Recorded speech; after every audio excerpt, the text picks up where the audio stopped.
Nu mă așteptam că te duci acolo.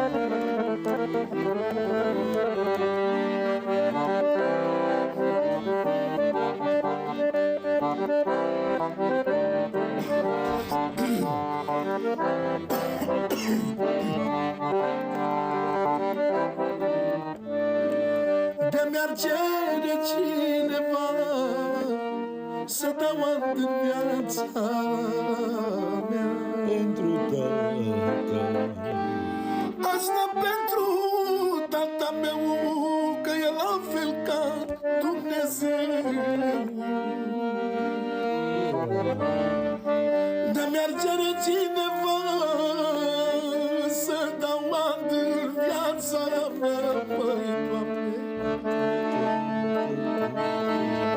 aș da pentru tatăl meu, că e la fel ca Dumnezeu, Doamne.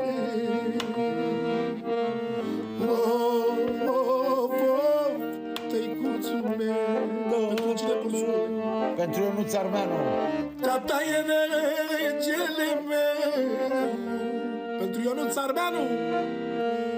Câte rele i-am făcut, Doamne, și mă iubește mai mult.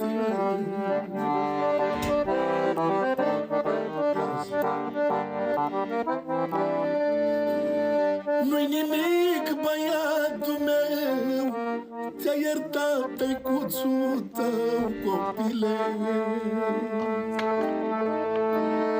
Niciodată n-am să uit cât de frumos te-am crescut, mă. Când erau timpuri mai grele, nu te-am lăsat la belele. Mă sculam de dimineață, ți-aduceam de toate în casă. Of, of, of, tăicuțul meu, tu rămâi regele meu. Of, of, of, tăicuțul meu, mă,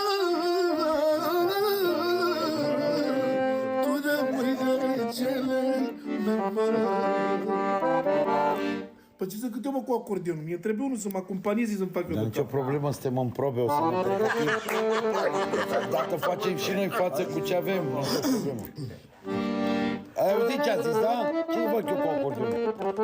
Da? Mergem mai departe. Nu merge toată fața de acolo?